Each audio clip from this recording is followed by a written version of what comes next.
적인 지성적인 이성적인 것들인 거기서 팩트가 아닌 이상 그런 것들은 우리가 좀 밀어붙인다고 하는 그 자체가 교만 아닌가. 오직 우리들의 잣대는 무엇을 판단하든지 무엇을 결정하든지 잣대는 오직 하나님의 계시의 말씀 성경의 기준이 돼야 되지 않을까라고 하는 것들입니다. 그래서 오늘 이 아침에 생각해 보면 그런 것들이 결국 우리들의 이제 사역의 어떤 중심을 잡아주고 좌표가 될 수 있었으면 좋겠다 하는 생각을 해 봅니다. 왠지 모르게 507년 전에 그 종교 개혁자들이 우리처럼 이렇게 그냥 편안하게 하나님의 말씀이야 그런 것들이 아니고 사실은 생명을 내걸고 했었던 그러한 개혁 운동이었었죠. 이제 저도 이제 엊그저께 알았는데 개혁 운동 그러면은 종교 자체를 바꿔버린 건 아니에요. 바꿔버린 건 아니고 그 당시 중세 시대에는 종교는 그냥 시대 정신이었죠. 그냥 종교가 생활이었고 삶이 그냥 종교였었던 거예요. 그게 이제 시대 정신이었던 거예요, 그냥. 근데 그거를 자체를 송두리째 바꾼 게 아니고 하나님이 어떤 분이신가라고 하는 것을 재정립해 주었다. 그래서 하나님을 하나님되게, 교회를 교회되게, 그죠? 성경을 성경되게라고 하는 슬로건을 가지고 오직 믿음, 오직 은혜, 오직 성경, 그리고 이제 오솔라라고 하는 그러한 이야기들을 하지요. 보통 저 종교개혁 다음 주일 설교들을 많이 하시는데 오솔라 그래가지고 오직 성경, 오직 믿음, 오직 은혜, 그리고 네 번째는 오직 예수 그리스도로 구원, 그 다음에 다섯 번째는 오직 하나님께 영광. 그래서 이제 뭐 오솔라 그랬는데 그냥 오직이라는 얘기죠. 솔라나 온리나 뭐 또 오직이나 다 똑같은 얘기니까 그래서 뭐 솔라 스크리투라, 솔라 피데, 솔라 구라치아 그레이스죠. 솔루스 크리스투스 오직 예수 그리스도, 솔리 데오 글로리아 글로리 하나님께 영광. 이제 이런 것들이 변함없어야 되는 거죠. 근데 그 당시 500년 전에 이러한 성경을, 신학을 정리를 했다는 그 자체가요, 정말 대단해요. 진짜 대단한 분들이에요. 근데 그 어간에 하나님께서 역사하신 것이죠. 이제 그런 것들을 지금 1교시에 돌려드리고 있고, 오늘 말씀에서도 오직 성령으로 되어지는 그러한 것들이라고 하는 것들을 꼭 기억했으면 좋겠습니다. 그래서 인간의 지식이 아니라, 인간의 이성이 아니라, 인간의 경험이 아닌, 오직 하나님께서 인도하시고 하나님께서 도와주시는 막 그러한 말씀들, 우리가 기억하시면 되겠습니다. 그냥 뻣뻣하게 소스 나가셔도 돼요. 그냥 너무 겸손하지 않으셔도 돼. 그래서 이것들은 우리가 정말 평생 동안 우리들이 변함이 없으면 좋겠다라고 하는 생각을 가지시는데 왠지 모르게 시간이 흘러가면서 자꾸만 변하는 거 있잖아요. 변질되는 거. 그래서 우리가 맨 처음에 결혼 초기에는 이렇게 안 살았는데, 그죠? 오늘도 오시면서 다툼하지 않으셨는지 모르겠어요. 그러니까 자꾸만 그 마음들이 변질되더라는 거예요. 신앙생활도 마찬가지고. 그래서 저도 맨 처음에 목사 안수 받을 때는요, 1992년 10월 7일 날 받았거든요. 화요일 날 11시 30분에 받았거든요. 예배 드리고 안수했으니까. 그래서 받았는데 그때 막 눈물 막 질질 흘리고 그랬는데 지금은 십자가 아무리 생각해도 눈물이 안 나와요. 눈물이 나올 게 다 나왔는지 안 나와요. 메말랐다 이거죠. 그러니까 눈물이 메마르니까 가슴도 메말라지더라는 거예요. 시간이 흐름 속에서. 그러니까 이 시간이라는 게 어쩌면 우리들이 그 흘러가는 시간 속에서 초심을 잃지 않고 계속해서 하나님께 영광 돌린다고 하는 이 자체, 하나님을 잘 믿는다고 이 자체는요, 너무나 소중한 일이 아닌가라고 하는 사실이죠. 굉장히 중요한 거예요. 어떠세요? 시간이 가면서 나도 모르게 오늘 아침에 면도 좀 하고 이쁘게 보이려고 면도를 좀 깔끔하게 했거든요. 다른 때는 대충 하는데 오늘은 좀 깔끔하게 했거든요. 괜찮잖아요. 그죠? 얼굴을 봤더니요, 나도 모르게 이렇게 쭈글빵 튕게 됐는지 나도 몰랐어요. 오늘서 알았어요. 시간이라는 게 이렇게 무섭더라고요. 신앙도 마찬가지예요. 그래서 신앙은 항상 우리가 예민하게 반응하면서 살아가야 돼요. 뭐에? 시간에, 시대에 민감할 줄 알아야 돼요. 이러한 시대일수록 더욱더 우리가 신앙의 옷깃을 좀 점이고 오직 하나님만을 위한 하나님께 영광을 돌리는 오직 믿음으로 오직 계시의 말씀으로 우리가 살아가야 되지 않을까 하는 것들을 좀 고민해 봤으면 좋겠다 하는 사실입니다. 그런 것들을 오늘 여기다가 좀 적어 드렸습니다. 우리가 어떻게 하면 하나님을 더 기쁘시게 해드리고 하나님께 영광 돌려드릴 수 있을까 이런 고민들. 그래서 오늘 이 아침에 종교개혁주의를 앞두고 또 종교개혁을 했던 그러한 개혁자들의 시대정신 내지는 개혁자들의 어떤 정신 이런 것들을 우리가 좀 본받아야 될 그런 모습들을 좀 생각 좀 해봤으면 좋겠다 하는 모습입니다. 그래서 이제 교회 목회와 이제 교회 행정이라고 하는 그런 부분들에서 볼 때 레이저가 행정이라는 소리고 지난 주일날 조금 하다가 이제 말아서 다시 올렸거든요. 그래서 행정은 강력한 교육 도구라고 할 수가 있습니다. 우리는 하나님의 말씀, 계시의 말씀만 통해서 제자 훈련하고 설교한다고 해서 그게 다 될 수는 없거든요. 행정을 통해서도 순종을 배우고 섬기는 것을 배울 수 있고 헌신을 배울 수 있잖아요. 설교만 가지고는 쉽지 않잖아요. 왜냐하면 일주일에 우리들이 12번, 10번 설교를 합니다만서도 그 설교가 다 듣는 건 아니잖아요. 저녁 예배에 나오시는 분들, 또 못 나오시는 분들, 3일 예배에 나오시는 분들, 새벽 예배에 못 나오시는 분들, 이런 분들이 계시기 때문에 어떻게 보면 일주일에 1시간 듣는 경우들이 다반사라고 할 수가 있을 거예요. 뭐예요? 주일날 한 번 나오셔가지고 듣는 경우들이 뭐 거의 대부분이실 겁니다. 그러면 우리가 한 번 듣는 거 가지고 우리가 다 됐다라고 할 수가 있겠느냐라고 하는 것들은 고민해 봐야 될 문제라고 생각됩니다. 그렇잖아요. 그래서 신방도 필요하고 제자 훈련도 필요하고 그래서 좀 뭐 시간 여건이 되신다면 차라리 이런 방법도 있어요. 새벽이 일어나기 어려우시니까 그다음에 새벽은 이제 분주하니까 뭐 일어나기 어렵고 분주하기 때문에 새벽기도 못 하시는 분들이 많이 계시거든요. 그러면 차라리 바꾸어서 역발상으로 저녁 예배를 매일 드려버리는 거예요. 저녁 예배 9시부터 10시까지 매일 드리고 매일 기도회라고 대신 새벽을 안 하는 거예요. 뭐 그런 방법도 있을 수 있잖아요. 그런 교회들이 많이 있어요. 예. 왜? 우리의 삶의 모습은 뭐예요? 24시간 전체가 예배 시간이잖아요. 예배 시간이잖아요. 그래서 꿈을 꾸시더라도 예배 드리는 좀 꿈을 꾸시고 신방하는 꿈을 꾸시고 좀 찬양하는 좀 꿈을 꾸세요. 좀 다른 꿈을 꾸지 마시고 어디 뭐 단풍놀이 갈 거 생각하지 말고 꿈을 꾸더라도 그런 꿈을 좀 꾸시라고요. 그럼 그런 꿈은 어디서 나오냐면 신몽에서 나올 수 있거든요. 뭐 영몽일 수도 있지만서도 신몽이에요. 신몽이라는 것은 하루 온종일 하나님과 가까이 하는 그런 마음가짐.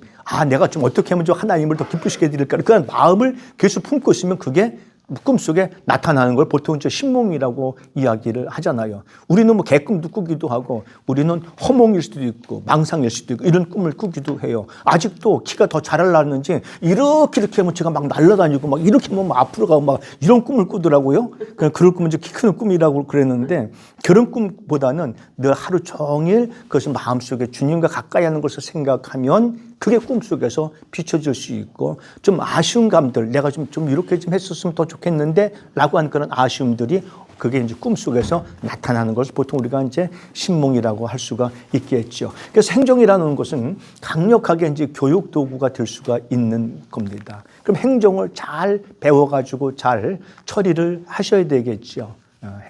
행정을 통해서 우리는 순종을 배울 수 있거든요. 행정을 통해서 헌신도 배울 수 있는 거고요. 그래서 행정이 혼자만 하는 건 아니잖아요. 그럼 행정을 어떻게 해야 되는지 적나라하게 잘 살펴보도록 그렇게 할 겁니다. 그래서 행정이라는 것은 교회의 이제 가르침과 말씀이 잘 보존되게 하는 최상의 도구라고 할 수가 있다. 교회의 어떤 조직, 교회가 교회되게 하는 그런 모습이죠. 하나님을 하나님되게 하는 모습들이죠. 그런 것들이 행정이라고 할 수가 있습니다. 그래서 저는 행정의 결론도 결국은 그 성경에서 나와야 된다라고 하는 생각을 가져요. 성경에서 예수님은 어떻게 행정을 하셨는지, 제자 훈련은 어떻게 하셨는지, 금전출납은 어떻게 하셨는지 하는 것들 그렇잖아요. 돈 어떻게 썼죠? 헌금을 어떻게 썼죠? 사도행전 6장에 잘 나오고 있잖아요. 구제하고 동정하고 병문안하고 이런 데 썼잖아요. 그리고 4장에 보면은 서로 친교하고 교제하고 이런 데 썼잖아요. 이걸 전체를 통틀어서 우리는 섬긴다, 헌신한다, 교제한다, 뭐 이렇게 이야기를 하고 있는 것이죠. 변화하는 사회 환경이 효율적인 교회 업무 수행을 위해서 새로운 절차를 요구하고 있기 때문에 우리가 지금은 행정을 좀 잘해야 되겠다라고 하는 사실인 겁니다. 지금 사회가 굉장히 많이 이런 것들을 요구하고 있습니다. 교회가 변화가 되어야 된다라고 하는 것은 그런 얘기를 하잖아요. 개혁된 교회는 계속해서 개혁되어져야 한다는 그러한 슬로건이 있습니다. 개혁되는. 그 개혁이라고 하는 것은 자꾸만 바뀌는 게 문제가 아니라 새로운 것을 추구하는 것이 아니라 자꾸만 하나님의 계시의 말씀이 무엇인가를 재발견하고 또 발견하고 또 발견하고 또 발견해가지고 그리로 가까이 나아가는 그러한 것이라고 이해를 해 주시면 되겠습니다. 개혁되어야 진다 그래가지고 건물 쓸만한 건물 다 때려부셔가지고 새 거를 짓는다 그런 의미가 아니고 그래서 자꾸만 하나님의 말씀으로 새롭게 변화되어야 되는 그런 모습이 필요하다는 거예요. 왜? 우리가 하나님의 말씀을 지난주에 설교했는데도 오늘 다시 보니까 놓친 게 또 있어요. 예. 같이 그 본문을 보고 다른 방향으로 또 설교를 준비할 수도 있잖아요. 지난번에는 이쪽으로 봤는데 이번에 보니까 이쪽으로 보이더라는 거예요. 그러면 성경이 여러 가지 의미잖아요. 왜? 하나님이 명확하게 거기 뒤에다가 해석까지 안 해주셨기 때문에 그 성경의 의도를 우리가 찾아가야 되고 알아야 되는데 그러니까 그 시대 속으로 살아가야 되고 그 시대 속으로 들어가야 되는데 하나님께서는 예수 그리스도 당시에는 2000년이 벌써 훌쩍 지나가 버렸고 이제 계시의 말씀으로 우리에게 이제 지금 들려주고 있잖아요. 기록되어지고 있잖아요. 이제 이걸 보고 이제 어떻게 해석하느냐가 이제 중요한 건데 그래서 우리가 잘 알지 못하니까 주석을 보시는 거잖아요. 주석도 한 사람이 쓴 주석만 보지 마시고 몇 사람이 쓴 주석을 최소한 3권 정도. 그렇죠? 우리 광양에 우리 무슨 교회 이름은 뭐죠? 광영 생명교회. 광영 생명교회 광영. 광양에 있는 영광 들리는 아름다운 생명교회구나. 해석이 참 좋네요. 그런데 생명교회. 예. 그러니까 생명이 있어야 되죠. 예수 그리스도의 생명이 있어야 되죠. 내가 길이요 진리요 생명이니. 그래서 그러한 교회 업무 수행을 위해서 새로운 절차를 요구하고 있더라라는 사실인 겁니다. 뭐를 얘기하는 거예요? 성도들이 그걸 요구하고 있는 거예요. 이제는 지금 예전에는요, 믿습니다 그러면 아멘 그래가지고 다 순종했어요. 근데 지금은 아멘보다는 노멘이 더 많아요. 노멘 그래가지고 아주 누에 머리처럼 이렇게 절레절레 흔드는 경우들이 굉장히 많아요. 옛날에 저희도 우리 어렸을 때에는 어땠어요? 충영교회 어땠어요? 그냥 무조건 다 따라왔잖아요. 지금은 따라와요? 어림도 없어요. 뭐 하는 시대에 지금은요? 성도들이 안 당해봤으니까 모르죠. 목회자를 반대하고 목회자를 내보내는 이런 시대란 말이에요. 그건 무슨 얘기예요? 성도들이 그만큼 사회적으로 위치가 달라졌고 사회적으로 학문적인 게 달라졌고 사회적으로 많은 변화를 겪고 있다는 거예요. 이거보다 교회는 더 앞서 나가야 되는 거예요. 그렇게 하려면 어떻게 해야 되겠어요? 사역자가 행정을 통해서 먼저 앞서 나가는 그런 행정들이 필요하다라는 사실이겠죠. 그래서 욕심 부리지 말고 자기 혼자는 불통으로 하지 말고 그래서 교회는 더더욱 하나님 앞에서 그렇게 신실해야 될 그런 필요가 있다라는 사실인 겁니다. 그래서 교회가 어떤 결정할 때는 그 기초를 넓혀줘야 되는데 특별히 직분자를 세우실 때 얼굴 보고 세우지 말고 그 어떤 기름종이라고 그랬나요? 유지를 보통 기름종이라고 그러잖아요. 그 기름종이 그런 거 보고 동네 유지라 해가지고 저 사람은 직분자를 세워야 돼 해가지고 세워가지고 덜미 잡히는 경우들이 굉장히 많이 있습니다. 뭘 보고 세워야 되죠? 믿음 보고 세워야 됩니다. 사도행전의 조건을 3가지 얘기해 주고 있어요. 7명 집사님들을 세울 때 조건을 3가지 해주고 있죠. 뭐죠? 믿음이 있고 성령 충만하고 칭찬받느냐라고 하는 사실인 겁니다. 그러니까 뭐죠? 칭찬받는 건 뭐예요? 누가복음 2장 52절 말씀에 보면 예수님은 그 키가 자라면서 어떻게 해요? 사람들에게 사랑받고 하나님에게 사랑받고 칭찬받는 거 2가지 하셔야 돼요. 2가지. 그러니까 사람들에게도 사랑받고 칭찬도 받아야 되지만 하나님에게도 칭찬받아야 되는 거예요. 인간다운 면이 있냐 이거예요. 그리고 그 속에 진실함이 살아 있느냐라고 하는 사실인 겁니다. 믿음이 있고 성령이 충만한 것은 하나님과의 관계잖아요. 칭찬은 어때요? 하나님과의 관계이면서도 인간의 관계잖아요. 기회의 한계예요. 그렇다래요. 기회의 한계예요. 기회예요. 그러면. 그 충청도는 굉장히 빨라요. 단어를 줄여가지고 하기 때문에. 그렇습니다를 우리는 기회요 그래요. 아니면 기여 안 기여 그래요. 기여 그러면 끝나요. 안 기여 그러면 아닙니다라는 거 하는 거고. 충청도가 느리지 않습니다. 어저께도 누가 그러시더라고요. 아멘을 안 하신다고. 충청도 사람들은요, 집에 가서 샤워 다 하고 이부자리에서 누워가지고, 벽에 누워가지고 주무시면서 말씀이 아멘이요. 그리고 주무신다고 하는 재미있는 얘기를 합니다만서도. 그럼요. 어떤 결정할 때, 이건 정말 잘해주셔야 돼요. 한간에 뭐가 없어서 장로 권사를 못한다고요? 아, 참, 가슴 아픈 얘기예요. 가슴 아픈 얘기예요. 헌금할 수 있죠.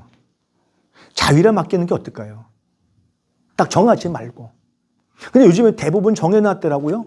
저 여기까지 정도가 적용되는 것 같은데, 수도권하고 여기 서울하고는 좀 달라요.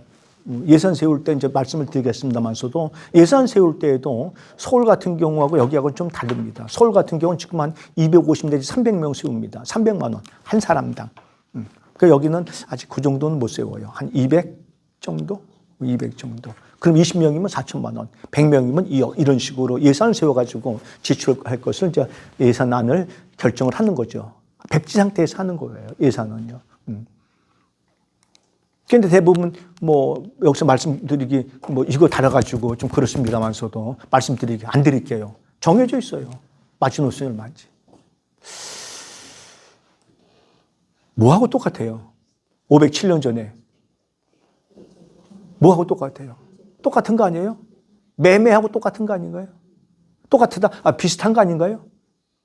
대등소이하죠. 대등소이하지. 그래서 그런 면에서 우리가 좀 탈피를 해야 될 필요가 있어요. 좀 어렵더라도, 좀 힘들더라도. 그 헌금한다고 그 재정적으로 그렇게 많이 도움되는 것도 아니고. 그잖아요. 그래서 이런 것들에 좀 우리가 선도주자가 좀 되셨으면 좋지 않을까 하는 그런 생각을 해보는 겁니다. 그래서 이제 크고 굵직한 결정할 때 합력하게 하고 이런 것들을 교회가 어떤 결정할 때 그 기초가 탄탄하게 되어지는 것이 바로 행정에서 나오는 거다라고 하는 사실인 겁니다. 그 다음에 오늘은 여기 커트까지는 네 번째 커트까지는 행정을 먼저 좀 올렸습니다. 그래서 총회 혹은 교단의 역할 뭐 이런 것들 대회, 노회, 당회 요거 굉장히 페이지 수로 설명을 한다면 30-40페이지 될 겁니다. 그래서 제가 여기에서 굉장히 좀 설명을 많이 해드릴 겁니다. 왜냐하면 지금 현재 지금 뭐 사역 목회하시고 계시는 분들이 계시고 또 조만간 하실 분들이 계시기 때문에 그렇습니다. 뭐 총회나 교단이나 뭐 같은 역할이라고 보시면 되겠습니다. 총회는 그 교단에 속해져 있는 회원들이 모여서 회의하는 걸 총회라고 생각하시면 되고 거기에 속해져 있는 전체를 그 단체를 교단이다 이렇게 생각하시면 되는 거예요. 뭐 장로교다, 뭐 감리교다, 뭐 이렇게 이해하시면 되겠습니다. 그래서 저 목사예요. 그러면 총회가 어디예요? 이렇게 물어보나요? 그렇게 안 물어보고 교단이 어디십니까? 라고 그렇게 물어보는 거죠. 이제 이해가 되시죠? 그러니까 회의는 총회는 회의 기구체라고 생각하시면 되고 교단은 어떤 단체라고 생각하시면 되겠습니다. 중간중간에 잘 안 되시면 이것만 드세요. 제가 설명을 해드리고 갈게요. 그 다음에 교단은 이제 우리나라 같은 경우는 이제 장감성, 성결교, 순복음 정도죠. 그죠? 제일 큰 게 장로교, 감리교, 그 다음에 성결교, 침례교, 그 다음에 순복음. 또 있나요? 제가 빠뜨린 거? 뭐 그 정도일 겁니다. 그래서 장로교에서 여러 이제 계파가 또 따로 있고, 감리교에서도 기감이 있고 예감이 있고, 성결교에서도 기독교 성결회가 있고 예수교 성결회가 있고, 순복음에서도 은혜와 진리가 있고 기하성이 있고 기독교 하나님의 성례가 있고, 침례교에서도 여러 가지 굉장히 많이 있죠. 침례교 같은 거 할 때는 조심 많이 해주셔야 됩니다. 요 중부 지역에 여기 충청 지역을 중심으로 구원파가 많이 이제 여기서 성장을 했어요. 침례교에서 나왔기 때문에. 그래서 뭐 유병원이라든지 그 위에 권신찬이라든지 사위 장인 사이예요. 그 다음에 그 밑에가 이호환 계열이 나오고, 그 다음에 박욱수가 나오고, 기쁜 소식 선교회가 이제 박욱수 쪽에 이제 그런 거죠. 이런 얘기는 이때까지만 하는 겁니다. 이제 차별금지법 통과돼 버리면 못해요. 할 수는 있는데 제가 벌금을 내야 돼요. 300만 원씩 내야 되고, 계속하면 잘못되면 그냥 거시기 돼버려. 거시기 되는 게 뭔지는 모르겠습니다만서도 하여간 그런 어려움들이 있죠. 그래서 총회와 교단의 역할은 뭐냐라고 하는 겁니다. 그래서 일단 교단은 재단법인에 속한 교단이 있고, 그 다음에 사단법인에 속한 교단이 있어요. 자, 재단법인은 큰 재산을 중심으로 문화관광부나, 옛날에는 문화관광부에 한 군데서 해줬어요. 근데 요즘에는 재단법인 말고 사단법인은 도에서도 허가를 내줍니다. 이런 시스템으로 지금 돌아가고 있죠. 그래서 대부분 지금 장감송 같은 경우는 다 재단법인이라고 보시면 되고, 재단법인 같은 경우는 조건이 뭐냐면 통장 잔고가 30억 원 이상 있어야 되는, 막 그러해서 신고를 해가지고 문화관광부 장관의 도장을 받아야 되는, 그것이 이제 재단법인이라고 할 수 있습니다. 보통 유지재단 이렇게 나오죠. 우리 호서대학교가 어떻게 나오죠? 우리 교수님, 유 교수님 어때요? 나사렛 대학교도 무슨 학원에 유지재단 이렇게 나오잖아요. 우리도 호서학원에 호서대학교 이렇게 나오는 거예요. 그런 식으로 이해를 하시면 굉장히 빠릅니다. 근데 교단에서 딱히 해주는 거는 없어요. 교단에서 뭐 해주나요? 해주는 거 없어요. 행정만 해줘요. 그리고 큰 우산만 받쳐줘요. 장로교 같은 경우는 그거 하나 해줍니다. 강도사고시 그거 하나 해줘요. 그래서 거기서 시험을 보고 통과를 시켜줘요. 인주는 그건 또 노예에서 해요. 다 달라요. 감리교도 그렇고, 감리교는 이제 준목제도가 있죠. 뭐 그런 것들이죠. 그러니까 총회는 딱히 그게 아니고 큰 덩치 안에서, 덩어리 안에서 함께 모여가지고 회의를 하는 게 이게 이제 총회인데, 대부분 대한민국의 총회가 언제부터인지 모르겠는데 하여간 대부분 9월 달에 총회를 합니다. 지금 다 끝났어요.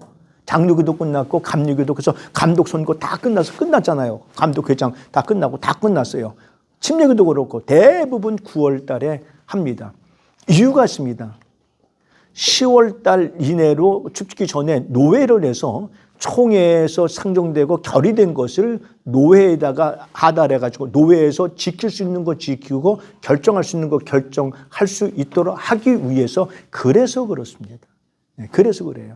그러다 보니까 이제 9월 달에 총회를 다 마무리하게 되어지고, 재단은, 교단은 재단법인 혹은 사단법인에서 하는 거고, 그 다음에 신학대학교와 신학교가 이제 존재를 하죠. 요거는 노회에서 하는 게 아니고 총회의 인준을 받아가지고 하는 거지요. 그래서 우리 대학교 같은 경우는 이제 총회하고 매칭된 교단이 아니잖아요. 대학교가 아니잖아요. 자, 예를 들어서 감리교 신학대학교는 감리교 교단에 소속된 거잖아요. 협성대학교, 모건대학교 이렇게 소속된 거잖아요. 합동 측은 총신대학교, 대구 신학대학교, 그다음에 칼빈대학교, 광신대학교 이렇게 이제 소속되어진 거죠. 그것도 옛날에는 총신대학교 하나였었죠. 뭐 침례교는 여기 대전에 있는 침례 신학대학교, 그리고 성결교는 부천에 있는 그 기독교 성결대학교, 그 다음에 예성은 예수교 대한 성결교회는 여기 안양에 있는 성결대학교 이렇습니다. 순복음 같은 경우는 군포에 있는 한세대학교, 뭐 요 정도라고 보시면 되겠습니다. 근데 우리 대한민국의 이제 그 대학교 중에 신학대학원이 많아요. 우리도 있고 평택도 있고 강남대도 있고 다 있잖아요. 신학대학원이 있는데 교단하고 매칭이 안 된 신학대학원이 10군데예요. 10군데. 이화여자대학교, 아세아 연합신학대학원, 강남대학원, 그 다음에 더 위에 기독대학원, 서울의 기독대학교, 성산효, 여기도 대학원 인증 받았거든요. 경성대학교. 그 다음에 여기 내려와서 평택, 호서, 전주, 계명대학교. 이렇게 10개예요. 이렇게 10개.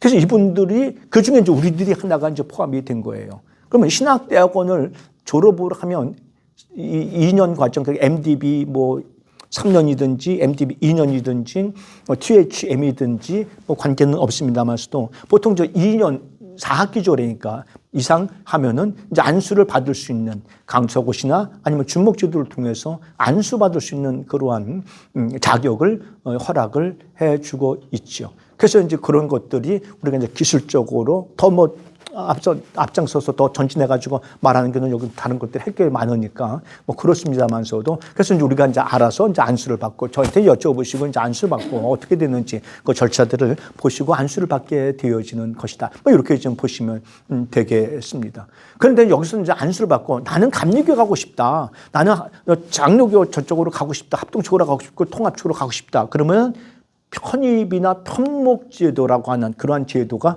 또 별도로 있습니다. 이건 또 복잡해요. 다시 가서 또 뭐 1년 내지 뭐 2년 뭐 공부를 하든지 아니면 단기적으로 공부하든지 더 하는 그러한 시스템을 가지고 있습니다. 하여간 교단이 뭐고 여기서는 총회가 먼저 요 정도만 아시면 되겠습니다. 이해가 되시죠? 그래서 요거를 이해가 잘 안 되시더라고요.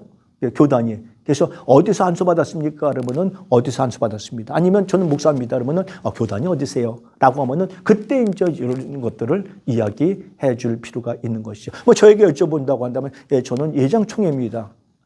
잘 못 알아들으면 합동 측입니다. 뭐 이렇게 이야기를 해 주는 게 맞죠. 근데 이게 대답이 잘 안 되는 거예요.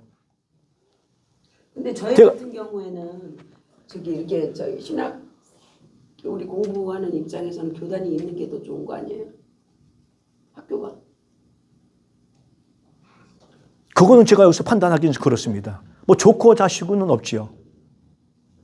좋고 자시고는 없습니다. 왜? 장단점은 있어요. 소속이? 예, 좀 장단점은 있습니다. 왜냐하면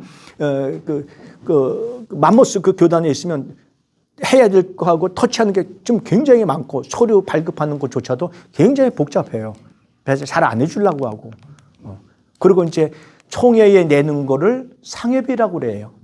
그리고 노회에 내는 것도 상회비라고 하는 거고, 뭐 그런 것들을 여기서 이제 이야기를 해 드릴 겁니다. 우리나라는 없는데 대회라고 하는 게 있어요. 대회. 요거는 이제 지역구도라고 생각하시면 되겠습니다. 경기 지역에 별도로 교역자들이 모여서 하는 기구들, 뭐 이렇게 총회하고 좀 비슷한 한데 지역구도로 되어지는데 우리나라는 옛날에 있었는데 지금은 없습니다. 근데 이제 합동측 같은 경우는 요거 조금 좀 부활을 시켰어요. 그래서 뭐 중부협의회, 뭐 호남협의회, 영남협의회 이렇게 해가지고 뭐 30여 개 무슨 노회가 모여가지고 거기서 이제 별도로 뭐 총회장을 내세운다든지 무슨 임원을 내세운다든지 뭐 그런 역할들을 하는데 굉장히 이제 뭐 다분히 정치적인 그러한 역할들이 굉장히 많이 있죠. 그 다음에 이제 노회입니다. 노회인데 일정 지역 안에 있는 개교회, 지교회의 모임, 혹은 이제 무지용 노회라고 할 수 있는데 사실 목사가 되면 여기에 소속되는 겁니다. 노회에. 총회에 소속되는 게 아니에요. 그래서 노회에서 목사를 안수를 세우는 거예요. 총회에서 세우는 게 아니고. 그 노회는 뭐 예를 들어서 천안 지역을 중심으로 있다 그러면은 뭐 천안 노회 이렇게 하시면 되는 거예요. 지역 노회라고 하죠.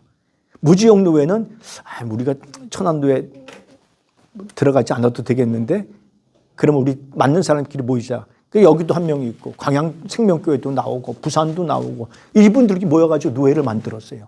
이런 노회를 무지역 노회라고 하는 거예요. 그럼 이 무지역 노회가 왜 생겼냐?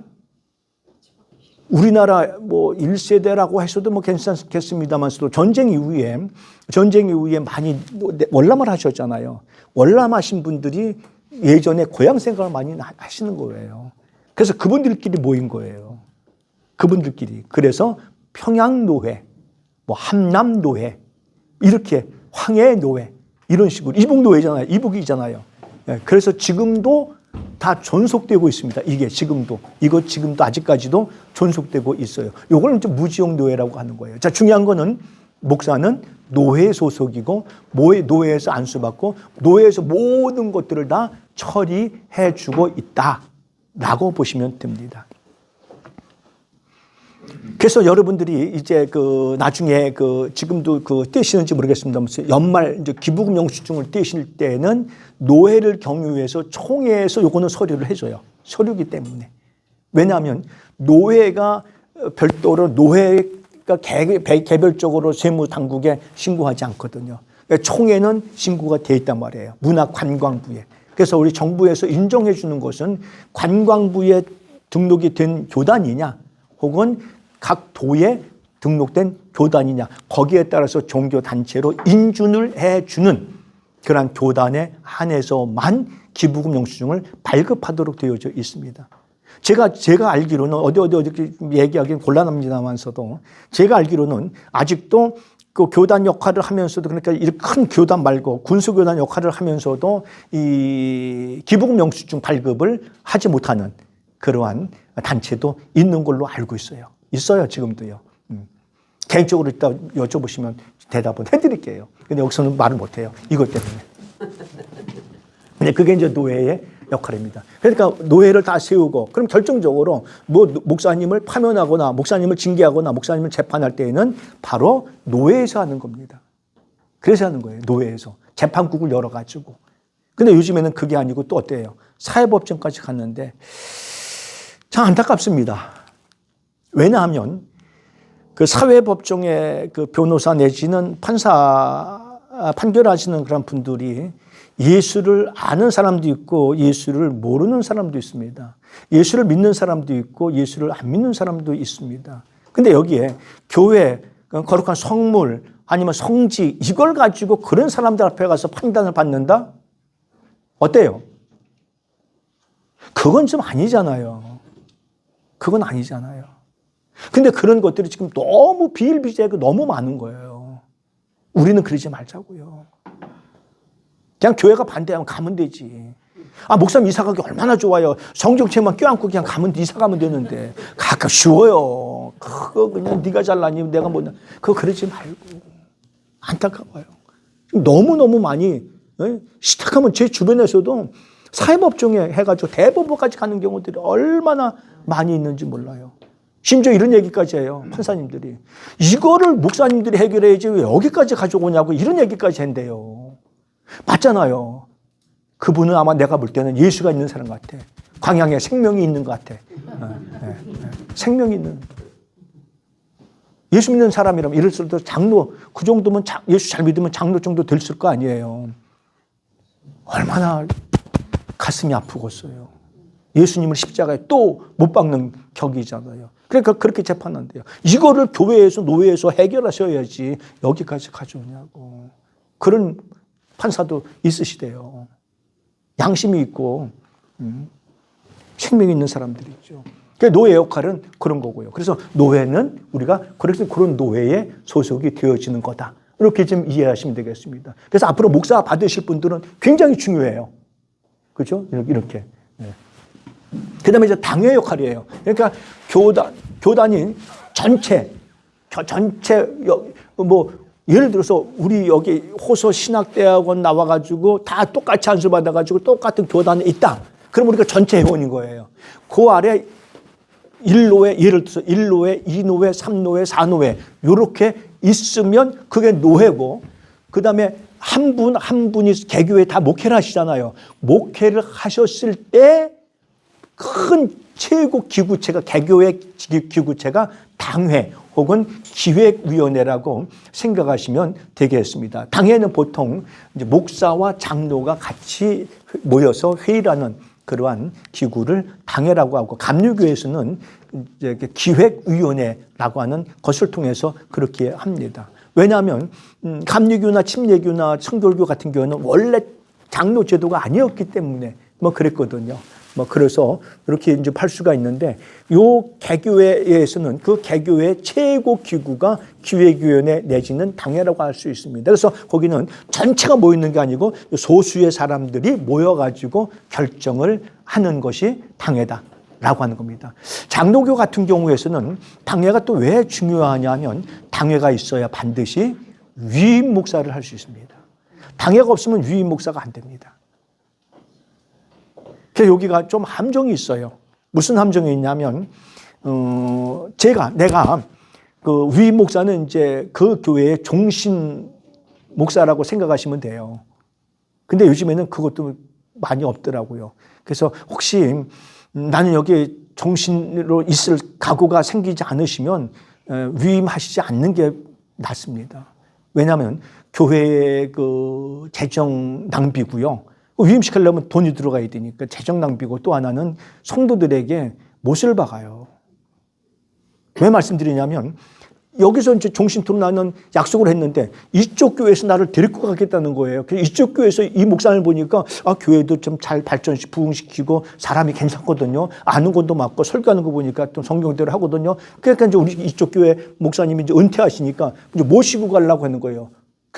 이쪽 교회 목사님이 위임받은 목사님이 이쪽 교회도 보니까 뭐 여러 가지 다 조건이 좋아. 성도들 많고 사택도 좋고 차도 좋은 것도 주고 사례도 많이 주고. 아멘 아닌가요?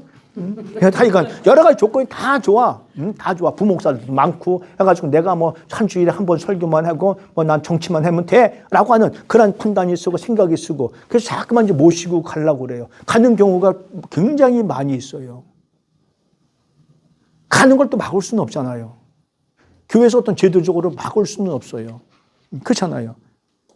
원래는 가지 말아야 되는데, 그래서 그럴 자신이 없으면 위임식을 안 하는 게 더 낫습니다. 근데 이제 불안하긴 하지요. 불안하긴 하지요. 원래는 몇 년 단위로 투표하는 게 참 바람직하긴 해요, 사실은. 그죠? 그래서 저 같은 경우도 우리 원로님들 투표해가지고 다음 학기에 이 사람을 강의를 시킬까 말까 투표를 찬반을 던져가지고 X표가 많으면 강의를 뺏어버리고 잘라버리고, 그러면 강의에 최선을 다할 수 있겠죠. 원래 장로교회는 7년마다 그렇게 신임 투표를 하도록 돼 있어요. 근데 그게 유야무야 없어졌죠. 근데 요즘에 하는 사람들도 있어요. 예, 하는 사람들도 있어요. 자신 있게 하는 사람들도 있는데, 하여간 당회는 개교회, 지교회의 최고 기관이고 목사와 장로의 회의 기구가 당회다, 기획위원회다 이렇게 이제 하시면 되고, 모든 것들을 그러니까 거기서 결정을 하는 거예요. 거기서 결정한 걸 가지고 여기로 가지고 와요. 공동의회나 재직회로 가지고 와요. 사실은 여기서 결정하는 건 아니에요. 사실은 여기서 결정된 거를 여기서 합의해 가지고 재결정 신임하는 것 뿐이지 사실은 아니에요. 우리 뭐 윤신범 권사님 기획위원회 통해서 공동의회 많이 참석하셨잖아요. 어때요? 조금 수정 보완할 뿐이지 거기서 결정적으로 뭐 싸그리 모든 거 다 뜯어고치진 않죠. 그렇잖아요. 그게 이미 기획위원회에서 다 결정해가지고 가지고 나왔기 때문에 그래요. 장로교회도 그렇고 어디든지 다 똑같습니다. 그게. 그래서 이런 것들을 좀 보셔야 되는데, 공동의회는 개교회, 지교회의 무음교인 약한 보통 장로교회에서는 18세 이상이면 누구든지 참석할 수 있는 자격을 줍니다. 그래서 보통 여기에는 성도들, 목사님, 장로님, 권사님, 안수집사님, 전도사님, 목사님, 부목사님 다 모든 것들을 해서 하죠. 공동의회는 굉장히 큰 기구예요. 그래서 이제 사회적인 법정에서 볼 때에도 공동의회를 인정을 해주고 있고, 나중에 고유번호를 만드실 때에도 공동의회록이 있느냐 없느냐라고 그거를 제출을 해줘야만이 인정을 해줍니다. 그래서 공동의회는 각 교회의 가장 큰 교회 회의 기구다 이렇게 좀 보시면 되는데, 매도 불구하고 기획위원회나 당회에서 결정한 것을 끌고 가져와서 같이 이제 공개해가지고 같이 합의를 받는 거다 이렇게 보시면 되겠고, 재직회라고 하는 것은 개교회, 지교회의 목사, 장로, 권사, 집사님, 안수집사님들 포함해서 요 분들끼리 모여가지고 회의하는 그러한 모임을 재직회라고 합니다. 그래서 보통 보면은 집사님들을 재직 이렇게 임명한다 이렇게 하겠죠. 그래서 그걸 재직이라고 그러는 거예요. 그 사람들이 모여서 하는 회의체. 그러니까 그것도 역시 마찬가지로 공지해가지고 같이 협력하고 같이 돕자라고 하는 의미에서 하는 것이지 결정기구는 아니다라고 하는 것들. 그래서 재직회는 그러면 뭐 몇 개월에 한 번씩 해야 되느냐. 저 어렸을 때는 우리 보니까 시골 제 모교회 보니까 한 달에 한 번씩 하셨어요. 한 달에 한 번씩. 근데 너무 많아요. 근데 요즘에는 그렇지 않습니다. 거의 분기별 아니면 상반기, 하반기 요 정도. 상반기 때 6월 달에 한 번, 하반기 때는 공동의회 겸해서 한 번 이 정도 뭐 이렇게 하고 있습니다. 그리고 요즘에는 이제 홈페이지가 이제 활성화되어 있어가지고 회원제로 해도 되고 비회원제로 해도 됩니다만 그냥 다 공개해도 되겠습니다만서도 교회 모든 것들을 공개하는 교회가 있어요. 재정부터 모든 이런 낱낱이 전체를 다 공개하는 그러한 경우들도 있는데 그거는 이제 우리들이 선택의 여지가 있죠. 해도 되고 안 해도 되고 그건 뭐 법이 아니니까 뭐 이렇게 좀 보시면 되겠습니다. 그러니까 이런 것들이 다 행정이에요. 이것들이 다 행정이에요. 굉장히 복잡하죠. 근데 이것들은 그냥 한 번에 그냥 외워가지고 할 수 있는 부분은 아니고요. 이제 시간이 가면서 하나씩 둘씩 알아갈 수 있는 그런 부분이라고 생각해 주시면 되겠습니다. 굉장히 어렵죠. 그 다음에 이제 지난번에 이제 쪼지 물려간 게 요게 6가지예요. 하나님의 뜻을 아는 방법. 참 굉장히 어려운데요. 쉽지 않습니다. 굉장히 어려운 부분인데 2커트, 3커트를 제가 넣어놨습니다. 그래서 요거는 쪼지 물려 책을 이제 하나씩 그냥 따온 거고요. 요 책을 설명을 해놨기 때문에 이제 굉장히 길게 설명이 되죠. 첫째, 이제 하나님의 말씀을 정기적으로 이제 묵상하고 있느냐라고 하는 사실인 겁니다. 그 다음에 기도를 통해서 성령의 내적 음성을 듣느냐라고 하는 사실인 겁니다. 이건 굉장히 조심해야 되죠. 내적 음성이 뭔지부터 시작해가지고 내 기분에, 내 감정에 의해서 듣는 그런 것이 아니라 내 생각이 딱 거기 꽂혀 있으면 그것을 가지고 내적 음성이라고 이제 우길 수 있는, 착각할 수 있는 그런 경우들도 굉장히 많이 있습니다. 조심해야 됩니다. 그다음에 성령이 주신 내적 평강을 소중히 여기고 하나님 앞에서 자신의 동기를 면밀히 점검받고 그 다음에 주님 한 분만을 의뢰하며 바라보고 성령 안에서 일을 진행하고 하나님의 손길을 주의 깊게 바라보는 것이죠. 그래서 항상 교회 안에서 교회 사역자들, 목사님들, 성직자들은 어떤 일을 결정하고 어떤 일을 진행할 때에 심도 있게 생각해보고 또 곱씹어보고 또 생각해보고 또 곱씹어보고 해야 되는 겁니다. 그래서 이거 가지고 잘 안 되니까 그 뒤에 커트를 제가 만들어 봤습니다. 그래서 제가 만드는 것도 아니고 한국교회에서 나온 책들을 가지고 제가 발췌를 했어요. 그럼 건전한 상식을 통해서 알 수 있고 성도들의 조언을 통해서도 알 수 있고 상황의 변화를 통해서도 알 수 있다는 거지요. 자, 우리 건축 지금 전원주택을 멋지게 지시고 이제 판매하시는 우리 윤신봉 권사님 계십니다만서도 권사님 어떠세요? 자, 지금 예산을 예를 들어서 1억짜리 집을 지으려고 했는데 요즘에 어땠어요? 임금이 폭 뛰고 막 물가가 폭 뛰었잖아요. 상황이 변한 거예요. 그럼 그 1억짜리 가지고 1억 예산을 했다가 그걸 가지고 대들으면 되겠어요? 안 되죠. 안 된다잖아요. 안 돼요. 그러면 뭐까지 만들어야 돼요? 제가 볼 때는 1.5배 내지 2배는 있어야 돼요. 그러니까 1억 5천 내지 2억은 있어야 그 일을 시작할 수 있어야 된다는 거예요. 이 상황의 변화에 또 예민해야 돼요. 이걸 못하고 그냥 믿음으로 가라사대 해가지고 하는 경우들이 굉장히 많이 있는데 덜미를 턱 잡혀버리면 안 됩니다. 그럼 뺏겨버려요. 경매에 넘어가 버리는 경우들이 굉장히 많아요. 그리고 이제 하나님의 뜻은 미래에 일어날 일을 미리 하는 것이 아니라 현재 상황에서 지켜야 할 원칙이 바로 하나님의 뜻인 거예요. 그잖아요. 그러니까 지금 원칙인 거예요. 지금 어떻게 해야 되느냐라고 하는 사실인 거거든요. 하나님의 뜻은 고정된 한 점, 영어를 잘해서 포인트라고 쓴 게 아니라 우리가 한 점 그러면 이제 굉장히 점 한 점이라는 게 용어가 굉장히 많이 있잖아요. 그래서 그 어떠한 한 포인트가 아니라 원칙을 따르는 가능성이라는 거거든요. 원칙이 굉장히 강조되죠. 하나님의 뜻은 미래에 이루어지는 결과만이 아니라 거기에 이르는데 따르는 과정도, 프로세스라고 하죠. 과정도 굉장히 중요하죠. 저는 여기다가 더 일의 시작부터 그리고 일의 그 시작을 하기 위한 결정부터 이미 모두가 같이 기쁨으로 결정이 되어져야 된다는 거예요. 그리고 과정이 순조로워야 되고요. 그리고 뭐가 좋아야 되죠? 결과가 좋아야 된다라는 것이죠.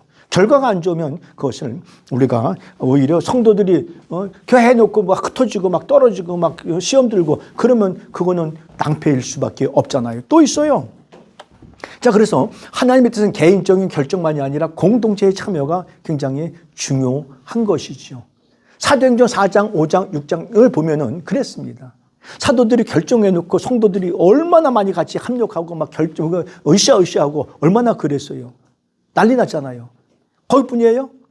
모세가 성막을 지을 때에도 어때요? 성전을 지을 때에도 어때요? 막 더 뭐 하지 말라고? 더 가져오지 말라고 막 말렸잖아요. 왜? 이 뭐가 되는 거예요? 같이 합력하는 모습이 되는 거죠. 합력하는 모습이 되는 거예요. 그래서 하나님의 뜻을 알고 그대로 실천하는 것이 또 중요하지만 하나님의 뜻대로 사는 사람이 되는 것이 더 중요한 거예요. 그 다음에 내 의지를 꺾을 필요가 있습니다. 목사님들이 쓸데없이 고집이 굉장히 세요. 사역자들이. 얼마나 쓰는지 몰라요. 왜 셀까요? 비교 때문에 그래요. 우리가 행복하지 않은 이유가 뭐 때문에 그렇죠? 비교 때문에 그런 거예요. 센스가 바로 셔자오지단가. 비교 때문에 우리가 행복하지 못한 겁니다. 비교가요, 상당히 사람을 단초하게 만들고 사람을 비겁하게 만들어요. 비교하지 말아야 됩니다. 사도 바울은 고린도전서 15장에서 그렇게 말씀해 주고 있잖아요. 10절인가요? 나의 나 된 것은 뭐라고요? 하나님의 은혜예요. 나의 나 된 것은 하나님의 은혜예요. 여기까지 살 수 있도록 해주신 거 이 자체도요, 이것도 감사한 거예요. 우리는 말은 잘하잖아요. 살든지 죽든지 내 몸에서 그리스도만이 존귀 여기게 된다고. 그러면 그 말씀대로 살아가야 될 거 아니에요. 비교해가지고 그런 게 안 나와요. 안 나올 수가 없어요. 그래서 찬송은 이렇게 하잖아요. 뭐라고 부르죠? 내 모습 이대로 좋아도 없소서 날 위해 돌아가신 주 날 봐도 없소서. 아멘도 안 해서 정말 아유 숨차 죽겠네. 그냥 우리 이 모습 이대로인 거예요. 그냥 그거 잊어버리셨어요? 아마 지난 시간에 안 배우셨어요. 지난 학기에 안 배우셨으면 몰라 이거. 이거 진짜 재밌는 얘기인데.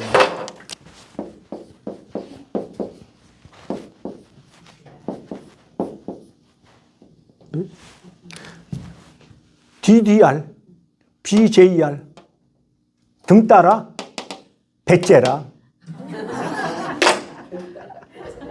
무슨 얘기예요? 그냥 그런 거 모습인 거예요. 교수님 넥타이가 삐뚤어졌어요. 삐뚤어질 수 있는 거죠. 거울 안 봤으면. 그게 뭐 잘못된 건 아니잖아요. 머리가 막 휘날려가지고 좀 엉클어졌어요. 바람 세게 부는데 엉클어진 게 당연한 거죠. 그잖아요. 나이가 먹으니까 이빨 사이, 밥을 먹고 이빨 사이 이렇게 양치를 안 해가지고 김도 끼고 막 고춧가루도 끼고 그런 거예요. 빼면 되죠. 누구는 뭐 안 끼나요? 다 끼지.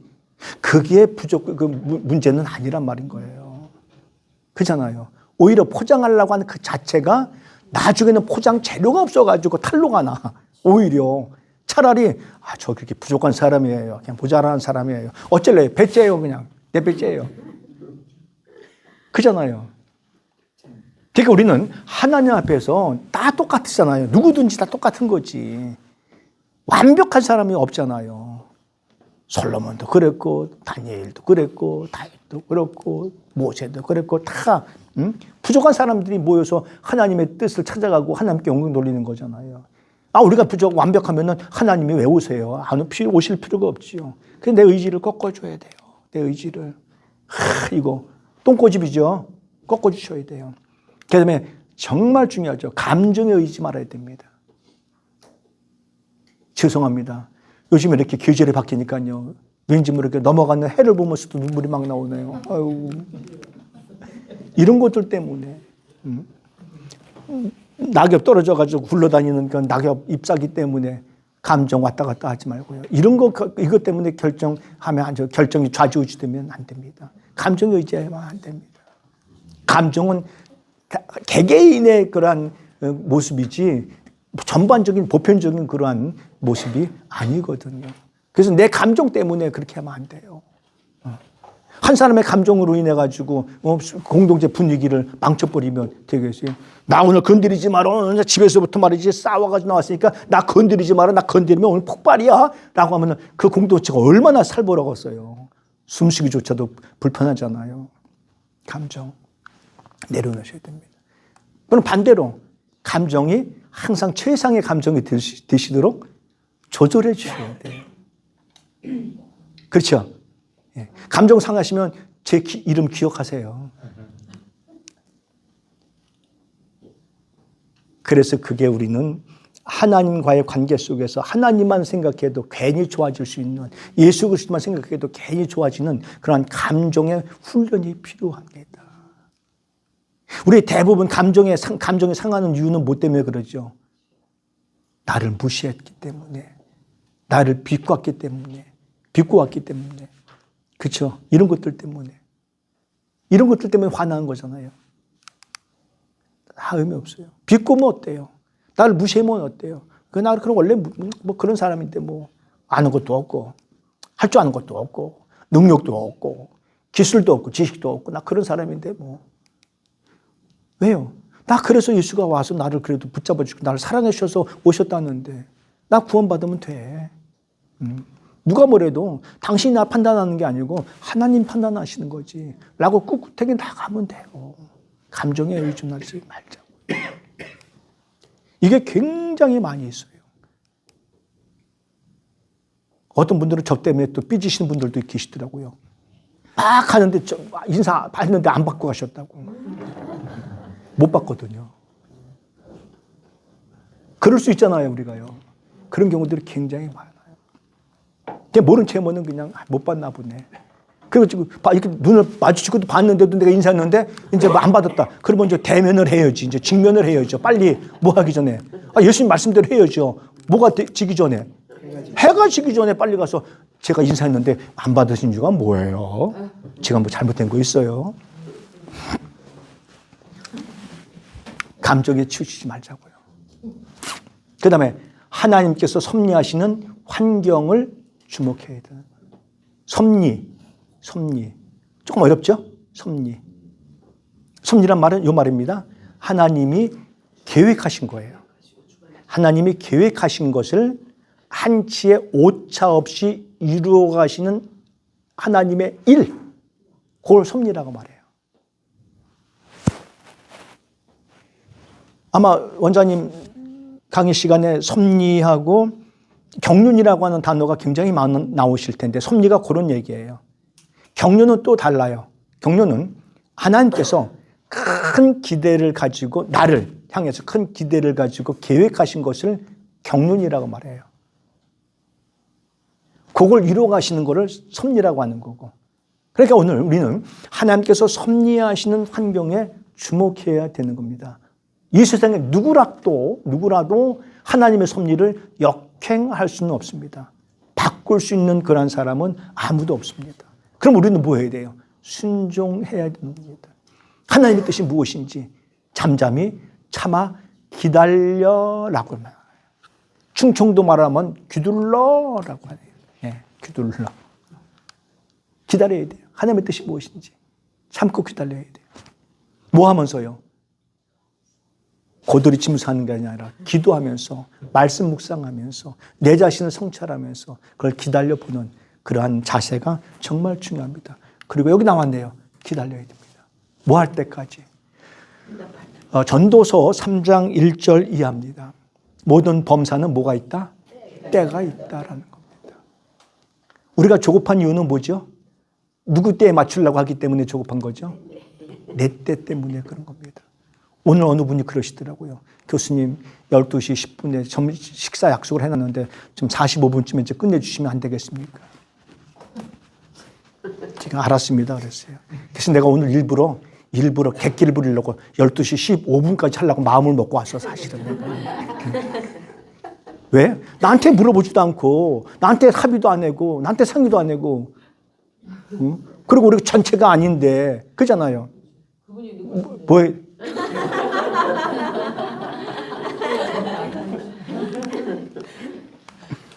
기다려야 됩니다. 기다리지 못하는 건 뭐죠? 내 틀에 누굴 끌고 오려고? 누굴 끌고 오려고? 하나님을 끌고 오는 거예요. 내 틀에다가 하나님을 끌고 오려고 하니 이게 얼마나 잘못된 거냐 말이에요. 그잖아요. 내가 그쪽으로 들어가야지. 마치 성경을 하나님의 계시의 말씀을 내 이성으로 판단하려고 하는 거예요. 내 이성으로. 이건 잘못된 거죠. 내가 그 속으로 들어가야죠. 네. 그래서 끝까지 기다려야 됩니다. 근데 우리는 답답해. 우리는 아파. 그래서 여기서 좋은 이야기 3가지가 나옵니다. 하나 결정적인 것은 하나님은 무조건 내 편인 거예요. 3가지 의미에서 내 편인 거예요. 하나는 즉각적으로 해답을 주시는 경우가 있어요. 즉답이라고 그래요. 기도하는 순간, 배에 손 얹고 기도하는 순간 샤그리 나버려. 어깨가 조금 불편한데 기도하는 순간 그냥 소리 소문 없이 그냥 확 낫는 그러한 경우들. 즉각적으로 해답을 주시는 거죠. 하나님은 어떤 하나님이세요? 내 마음에 뭐만 품어도, 생각만 품어도 이루어 주시는 하나님이시잖아요. 그러니까 생각 정말 깨끗한 생각 하셔야 돼요. 정말 믿음의 생각들 하셔야 된다고요. 생각만 품어도 그 생각을 이루어 주시는 하나님이신데, 그 다음에 조금 늦게 해주시는 경우가 있어요. 그잖아요. 그 늦게 해는 경우들 응답 많이 받아보셨잖아요. 소시 때, 어렸을 때 한 기도가 60대, 70대 가가지고 이루어지는 경우들이 얼마나 많이 있어요. 저희 아버님이 늦지막하게 예수를 믿으셨어요. 어머님이 기도를 얼마나 많이 하셨는지. 참 열심히 하셨어요. 참 고맙고 감사해요. 그 우리는 기다려야 되는 거죠. 그 다음에 이제 아예 답이 없는 경우도 있어요. 기다렸는데도 답이 없는 경우가 있어요. 그러면 어떻게 해야 돼요? 이건 내 뜻이 아닌가 보네. 그러시면 되지. 왜요? 하나님이 다 아셔서 해주시는데 그게 섭리와 기다림의 연관성이라고 보시면 되겠습니다. 이 믿음이 돼야 돼요. 지난 MT 때 김성열 교수님께서 정말 좋은 설교를 해 주셨습니다. 그 설교 중에 이제 서두에서 이런 말씀들을 하셨죠. 당신도 이제 개척을 했는데 파리 때 하나 없더라라고 하면서 굉장히 잘 될 것 같았었는데라고 하는 그러한 이제 고백을 하셨어요. 그리고 이제 우리들에게 주는 게 뭐냐면 하나님 이거예요. 결국 그 말씀의 결론은 하나님의 손길에 부탁하고 의탁하고 맡기자는 거예요. 시편 기자들도 그렇게 많이 말하잖아요. 참고 기다려라 라고 말씀해 주고 있잖아요. 그래서 우리는 끝까지 기다리는 그런 모습이 정말 필요합니다. 나중에 박사 받으실 때 해줄 때까지 기다려요. 그럼 뭐 해야 돼요? 자꾸만 귀찮게 귀찮게 해드려야 되죠. 그러면 해주시겠죠? 그렇게 해서 우리가 이제 하나님의 뜻을 발견해야 돼요. 굉장히 어렵지 않을까요? 쉽지 않을까요? 쉽지 않죠. 20가지 될 거예요. 그 과정 속에서 우리가 하나님의 뜻이 무엇인가를 또 곱씹어보고 또 생각해보고 또 곱씹어보고 또 생각해보고 이렇게 해야 되는 겁니다. 그 중에 하나가 거기에 이제 버릇이 돼가지고 제가 뭐 또 어떠한 일들을 하루아침에 결정 안 합니다. 제가 한참 있다가지. 그것도 모든 사람이 좋아하는지 과정이 좋을까? 라고 하는지 그 다음에 나에게 도움이 되고 다른 사람에게 도움이 되고 결과적으로 하나님이 영광을 받으실까라고 하는 그런 고민을 해보고 또 해보고 또 해보고 하니까 쉽게 결정을 안 하는 거죠. 축복이 뭐죠? 전능하신 하나님, 우리 아이들이 머리가 될지언정 꼬리가 되지 않게 해주시오. 샤샤샤샤샤. 머리도 필요하고요, 꼬리도 필요하고요, 몸뚱아리도 필요한 거예요. 그렇잖아요. 다 머리가 되면 어떡하겠어요? 그 기도가 좀 바뀌어져야 되겠다는 생각이 들어요. 하나님, 우리 아이들이 믿음의 대장부가 좀 되게 도와주세요. 여호수아처럼, 다윗처럼, 다니엘처럼 훌륭한 믿음의 사람들 되게 도우셔서 어떤 일을 하더라도 기쁨으로 감사함으로 감당할 수 있도록 은혜를 베풀어 주세요. 라고 하는 그 기도가 또 알맞지 않은 거예요. 그러니까 스트레스를 받는 거예요. 머리가 돼달라고 기도했는데 머리커녕 꼬리도 안 될 아이가 되니까 그냥 애만 잡아 두들기는 거예요. 자기는 그렇게 됐나? 자기도 그렇게 못했으면서.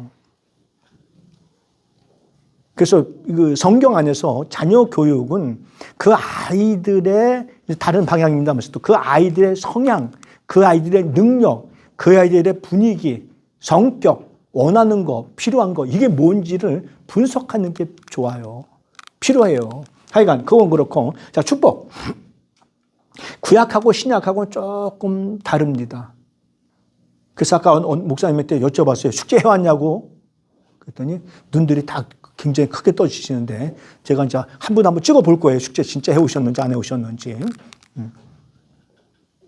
제가 안 냈다고요? 비디오 돌려보면 나와요. 전 거짓말 안 시킬 테니까. 자, 축복. 어떻게 생각하세요? 축복.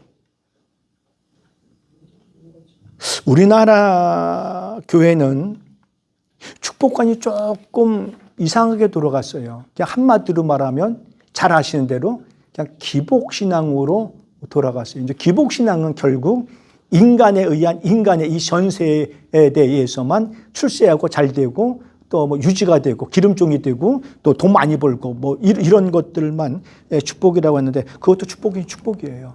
분명한 것은 축복이잖아요. 그렇잖아요. 내가 톡톡톡 밥을 낼 줄 알고 차도 살 줄 알고 놀라운 축복이죠. 잘 되는 거. 잘 돼야 됩니다. 우리 예수 믿는 사람들 정말 잘 되셔야 돼요. 나중에 목회하셔도요, 잘 되셔야 돼요. 잘 된다고 하는 게 꼭 양적인 성장만으로 하는 건 아닙니다. 기쁨으로 감당하는 게 잘 되는 거예요.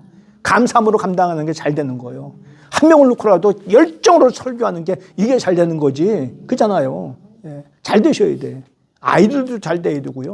행복해야 됩니다.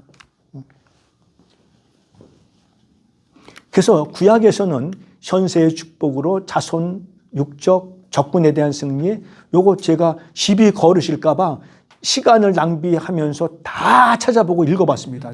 성경 구절. 하나도 안 틀려요. 다 맞습니다. 찾아보시고 토를 내면 털어봐요. 제가 분명히 찾아봤어요. 다 찾아봤어요.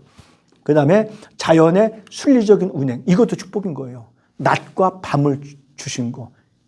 자연 계시를 준 거예요. 이것도 축복인 거예요. 장수한 거. 평강한 마음을 주시는 거. 현명한 아내를 주시는 거.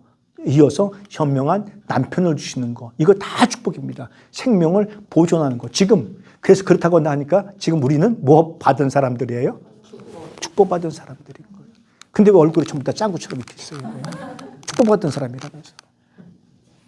항상 없어도 가난하게 좀 빈티나게 살아도 괜찮아요. 그 안에 예수가 있으면 우리는 축복받은 사람인 거예요. 반대로 신약에서는 영적인 축복은 하나님의 인도를 받고 하나님의 구원과 하나님과 친밀한 교제, 영생을 받고 죄 사함을 받은 것들, 영적인 축복. 그러니까 육적인 것과 영적인 것을 이렇게 이제 분류를 했습니다. 이걸 전반적으로 축복이었었다. 뭐 이렇게 이제 이야기를 해주고 있죠. 신약에서는 어떻게 말할까요? 그러니까 우리가 축복관을 기도하시고 이야기하고 우리가 가르칠 때에도 기복신앙 쪽으로 가르치면 안 되죠. 그리고 내가 기복신앙으로 치우쳐도 안 되고요. 기복신앙은 잘못된 겁니다. 기복신앙은. 예수 믿는 자체가 지금은 축복인 거예요. 내가 예수 믿어지는 자체가 축복인 거예요. 믿어지나요? 예수가? 2000년 전에 오셨다 가신 분이 믿어져요? 하나님의 계시의 말씀 이거 그대로 믿어져요? 예? 진짜 믿어져요? 난도질 한번 할까요? 이렇게 이성으로, 지식으로, 지적으로 난도질 할까요? 이게 믿어지는지. 이 자체가 축복이라는 거예요. 그래서 신학에서는 이렇게 말을 해주고 있습니다.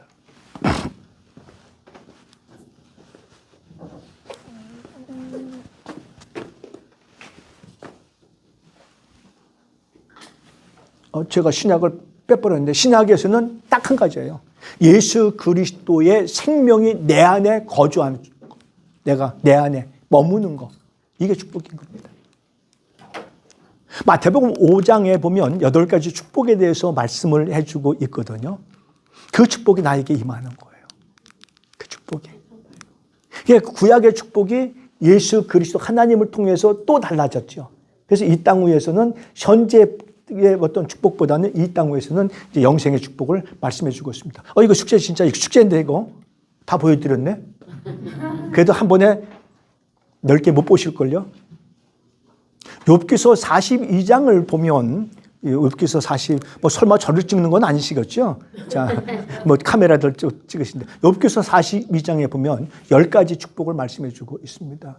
우리는 대표적으로 욥기서 42장 그러면 늘 설교 시간에 생각이 났던 게 뭐예요? 물질이 이전보다 2배, 이것만 생각을 하시잖아요. 그것도 축복이군 축복이었었다는 거예요. 그죠? 자손의 번창, 육적인 건강, 조건에 대한 물질적인 풍요. 축복은 축복이었던 거예요. 축복인 축복인데 그 중에 하나였던 거지 그게 전체는 아니었다는 거예요. 그래서 여기서 보면 정말 중요합니다. 영적인 눈이 열려 주를 보게 됐다. 영적인 눈이 열려 영안. 저는 영안보다는 해안이라고 말을 합니다. 해안. 은혜의 눈이죠. 이게 열리면요. 나뭇잎 하나 흔들리고 나뭇잎 하나 떨어지는 걸 보면서도 하나님이 섭리하시는구나. 이거를 알게 돼요. 그러니 그걸 알게 되니까 사람을 보면 저 안에 예수가 계시다. 그럼 믿지 않는 사람은 저 안에 예수를 어떻게 믿을 수 있도록 해야 될 것인가? 그런 고민과 걱정을 하게 되는 것이죠. 영안이 열렸어요. 이것도 다 찾아봤어요, 제가요. 그래서 여기서 요건 좀 써놨어요, 제가 요거. 두 번째는 주의 섭리를 깨달아요. 아까 말씀드린 대로. 그래서 자신의 의로움을 내세우는 실수를 범해요. 그게 2절로 7절에 나옵니다. 6절 말씀을 했는데 6절 말씀을 보면 섭리라고 하는 말이 안 나와요. 그럼 반대로 자신의 의로움을 내세우는 실수를 범했다는 건 뭐예요? 모든 것을 하나님 섭리를 다 잊어버리고 내가 잘하면 될 수 있을 것이다라고 하는 착각을 했었다는 얘기예요. 그래서 뭐를 깨달았다? 반대로 하나님의 섭리를 깨달았다는 거죠. 우리는 이런 경우들 많이 있잖아요. 이 길을 결정하고 계획을 했는데 엉뚱하게 다른 계획을 세우는 경우들이 굉장히 많이 있잖아요.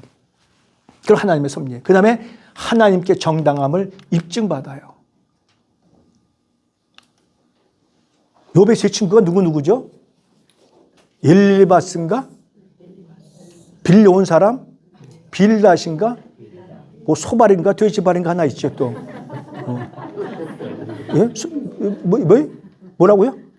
소발이에요? 소발 맞아요? 소발이구나. 돼지발도 아니고, 개발도 아니고, 소발. 우리는 대부분 어떻게 살아요? 사람에게 살랑살랑 해가지고, 사람에게 인정받으려고 하잖아요.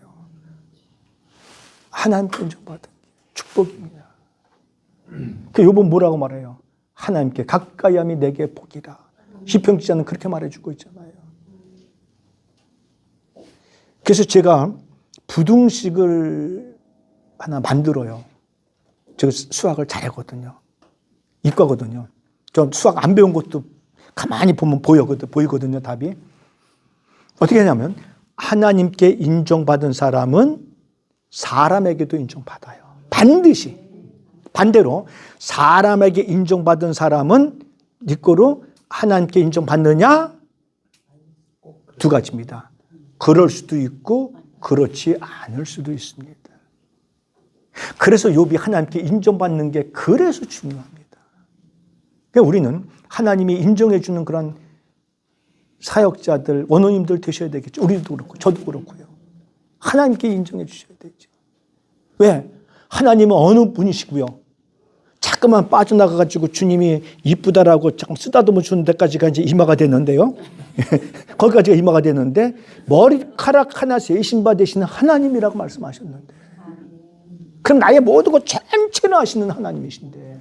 그잖아요. 하나님께 인정받도록 해야 되겠죠. 그런 축복을 받았어요. 그 다음에 세 친구들, 엘바스, 빌닷, 소발 친구들과 관계가 회복이 돼요. 인간관계가 회복이 됐단 말이에요. 그리고 건강이 완전히 회복되어지고 이전 소유보다 우리가 좋아하시는 거 갑절을 더 받아요. 꼭 배받았습니다. 그리고 형제 이웃과의 관계가 회복됐습니다. 그리고 아들,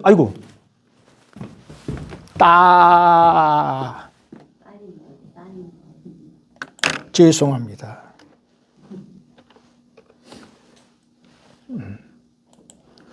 7 아들하고 딸 셋을 얻었어요. 그랬더니 그 딸에 대한 또 뭐라고 쓰죠? 전국에서 얘들만큼 아름다운 애들이 없더라? 뭐죠? 우리나라에서 따지면? 네? 진선미. 네, 진선미예요. 네. 여자는 뭔지 해도 그래도 아름다워야 되잖아요. 교수님 아름답다는 얘기했더니 또 인상 찌푸리시는 분들 저기 하지 말고 다 너무 아름다워요. 잠언서 31장에 보면 솔로몬이가 자기 그 어머니에 대해서 정말 현명한 아내라고 하는 사실을 칭찬하고 또 칭찬하고 성 밖에서도 현명하다고 칭찬받고 성 안에서도 현명하다고 칭찬받는 그 여인에 대해서 얘기를 해주고 있습니다. 한번 다음에 그 여전도의 헌신 예배할 때는 그 잠언 31장 해서 한번 해봐요. 아들 7과 딸 3.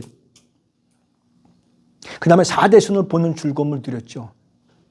그 다음에 장수의 축복을 누리게 되는 거죠. 이러한 축복이 욥기서 42장에서 있는 겁니다. 이게 다. 그러니까 뭐예요? 영적인 축복과 육적인 축복 다 전반적으로 축복이었다라고 하는 사실입니다. 근데 우리들은 대부분 어떻게 하죠? 기도 시간에 잘 들어보세요.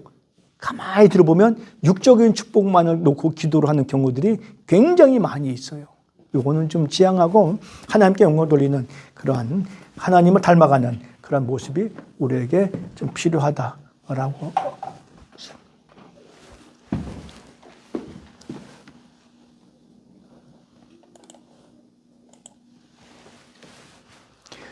자, 그 다음에 지난 시간에 이어서 이제 그러면 우리가 이제 하나님의 일을 하는 사람들, 제자 훈련에서 나오는 것인데 이제 주인을 위해서 종사하는 사람들은 여러 가지 몇 가지, 하나, 둘, 셋, 넷하고 이제 봉사의 분류와 봉사의 방법을 서로 이야기를 해주고 있습니다. 그래서 성도는 주님을 위해서 봉사해야 되고 봉사는 주님이 원하시는 거고 봉사는 하나님의 도우심으로 해야 되는 겁니다. 여기에서 보면 봉사는 인간적으로도 좀 가능해요. 몇 번 정도는 가능합니다. 근데 지쳐버려요. 금방. 그래서 하나님의 도우심으로 해야 됩니다. 사역해보세요. 정말 힘듭니다. 그죠? 속썩이고 안 나오고 전화하고 신방에도 안 나오면 꿀밤 한번 주고 싶은데 말이죠. 예, 그 비틀고 싶은데 뭐를 비트는지 모르겠어요. 닭 잡듯이 이렇게 비틀고 싶은데 참 속 많이 새겨요. 왜냐하면 그래서 우리가 성령의 도우심으로 해야 되는 겁니다. 성령의 도우심으로. 이렇게 생각하시고 사람을 대하시면 되겠습니다. 성도나 그런 사람은 모든 사람들은 다 내 소유물이 아니라고 하는 거예요. 우리는 그저 우리에게 주어진 사명이 뭐냐면 하나님께서 나에게 주어진 것은 하나님의 말씀을 잘 요리해가지고 이렇게 먹여주는 것. 이게 우리의 사명이지. 성도는 내 소유가 아니거든요. 그렇게 되면 좀 편리해질 수가 있습니다. 하나님께 봉사하면 기뻐하심을 받게 돼요. 봉사의 분류는 종교적인 봉사와 윤리적인 봉사입니다. 섬김이에요. 윤리적인 거. 섬기고 나누고 헌신하고 하는 겁니다. 인간과의 관계죠. 봉사의 방법은 서로 어려움을 돕는 거고 돌아보며 사랑하고 위하여 기도하는 것이고 서로 섬기는 겁니다. 방법의 논에서 우리가 정말 하나님의 뜻대로하는 게 굉장히 중요해요. 우리는 세수를 이렇게들 하시잖아요. 네, 밀림에 이렇게 하셔요? 그럼 이렇게 하세요? 요렇게 하세요? 요렇게. 저도 이제 배웠네. 오늘 가서 이렇게 해가지고, 요렇게 해야 되는구나. 요렇게. 어쩐지, 이렇게 하다 보니까, 이게 잘못돼가지고 이렇게 걸리는 경우들이 좀 있더라고요. 그렇구나. 밀림 지역에 가면 물이 너무 귀해가지고, 세수를 요렇게도 안 하고, 요렇게도 안 합니다. 어떻게 하는지 아세요? 어떻게 하셨어요? 거기에 아라비아 갔다 오셔서 그렇구나. 큰 대야에 놓고서 여러 사람이 해야 되니까 대야에다가 얼굴 담가가지고 이렇게 하는 겁니다. 세수를. 이렇게 하고 그냥 닦는 거예요, 그냥. 제 얘기예요. 방법론은 여러 가지 있을 수 있는 거예요. 그렇잖아요. 근데 여기서 말해주고 있는 방법은 뭐냐 하면 성경에 어떻게 주고 있느냐라고 하는 사실인 거예요. 그게 방법인 거예요. 하나님의 계시의 말씀에서는 어떻게 섬기고 어떻게 봉사하느냐라고 하는 사실인 거죠. 나를 내세우지 말고 자랑하지 말고 겸손하게 낮아지면서 그잖아요. 나보다 남을 더 섬길 줄 아는 그러한 모습으로 해야 된다는 것을 말씀해 주고 있는 거죠.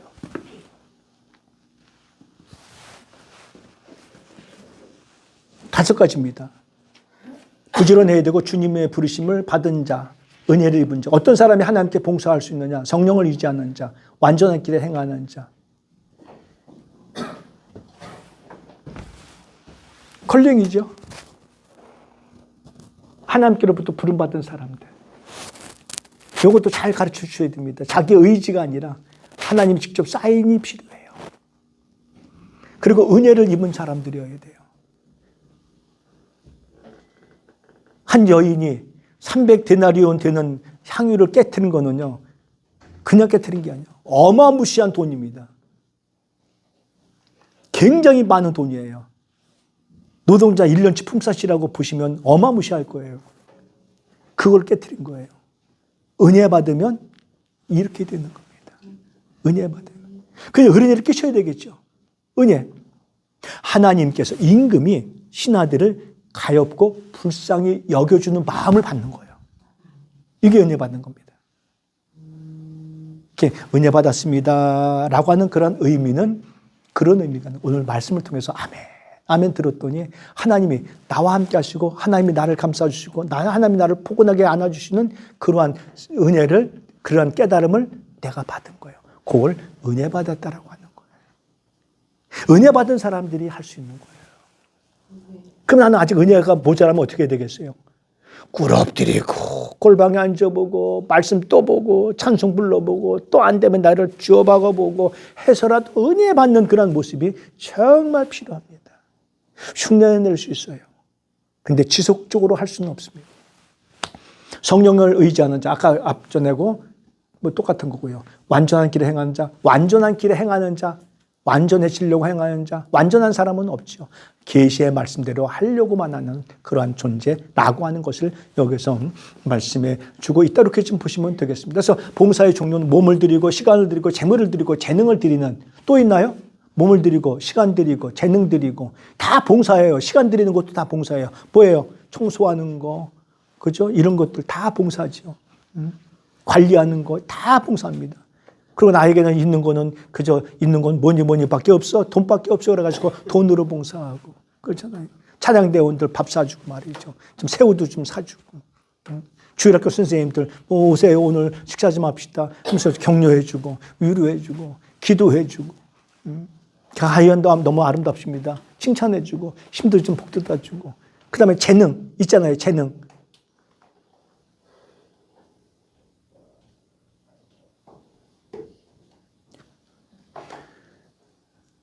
다비다라고 하는, 도르가라고 하는 다비다, 똑같은 여인이죠. 그분이 재능이 있었죠. 무슨 재능이 있었죠? 옷을 만드는 재능이 있었죠. 정말 아름다웠었어요. 그리고 그분이 돌아가시죠. 사람은 죽어야 되니까. 죽었는데 마침 그때 욥바에 누가 왔냐면 베드로가 왔었죠. 그래서 사람들이 욥바 사람을 보내서 베드로를 청했죠. 베드로가 와서 보니까 죽었단 말이에요. 그래서 와서 보니까 사람들이 막 우는 거예요. 사람은요, 제가 지금 살아있을 때에는 점수 전부 다 A 플러스 준다고 그렇게 약속했음에도 불구하고 또 A 플러스 줄까 안 줄까 이제 결정적으로 12월 20날 열어봐야 아는 거니까. 그때 안 주면 그만이잖아요. 열어봐야 아는 거니까 지금 제가 오려면 다 오실 거예요. 우리 집에 오려면 다 오고 막 그러실 거예요. 근데 사람이 살아있을 때는 그래요. 근데 진정한 사람의 판단은 살아있을 때가 아니라 죽었을 때 판단이에요. 그 죽었을 때 제 관 주변에 누가 와서 울어주느냐가 그 사람이 평소에 어떻게 살았느냐라고 하는 평가를 내릴 수 있는 거예요. 근데 그 도르가라고 하는 그 답이다. 뭐 히브리 헬라어 그거 해석 차이인 거예요. 그 여인이 죽었을 때 그 주변에 누가 죽었죠? 누가 죽어서 누가 왔었죠? 전부 다 아주머니들이 왔어요. 막 울어요. 제가 할 말을 저기서 하셔가지고 전 그런 말을 잘 몰라가지고 그런 분이 왔어요. 홀로 되신 여인분들이 왔어요. 그러면서 베드로에게 뭘 보여주죠? 이거 보여주잖아요. 나벨 짝지. 나벨 짝지가 뭐예요? 다? 도르가 표 옷을, 속옷과 겉옷을 다 보여주면서 이거 이분이 다 해준 겁니다 라고 한 거예요. 얼마나 아름다워요. 너무나 아름답잖아요. 바로 이런 모습들인 거예요. 재능을 들여서 봉사하는 거예요. 네, 교수님 잠깐만. 예. 그 다비다가 예. 혹시 달리다고만 해요? 나 이제 성경 공부를 하도만 해도 모르게 헷갈려. 여기 답이다. 사도행전에 나와. 예, 그쪽에 예. 달리다고 일어나 달리다고 밀어나라 그거 아니에요. 예. 그다음에 재능. 그래서 우리가 교회를 땅을 사가지고 교회 광양생명교회 저희 되잖아요. 새로 재건축해야 되잖아요. 불러가요. 예, 저 교통비만 조금 주고 기름값은 줘야 되니까 나머지는 해는 거예요. 그것도 필요 없어요. 재능이에요. 재료만 예. 사주면 예. 교회 더 줄게. 우리 집 리모델링도 좀 해. 약속. 여기 좀 들어봐요. 우리 집 리모델링도 해주는 거예요? 재료는 되지. 리모델링. 재료는 사오고. 그거. 다 들으셨죠? 여기 다 찍혔어요. 그러니까 우리가 이게 재능 기부. 요즘에 이제 이런 말들 많이 하잖아요. 축구 선수들, 야구 선수들, 요게 해는 가르쳐 주는 게 이런 걸 재능 기부라고 하는 거예요. 그랬더니 이런 말씀을 드리면, 아유, 나는 할 줄 아는 게 군뱅이 같아가지고 아무것도 없는데요. 그러더라고요. 그래서 제가 거기다가 하는 이야기가 있습니다. 군뱅이도 구르는 재주가 있습니다. 그러니까 재주는요, 전부 다 이렇게 하면 돼요. 왜?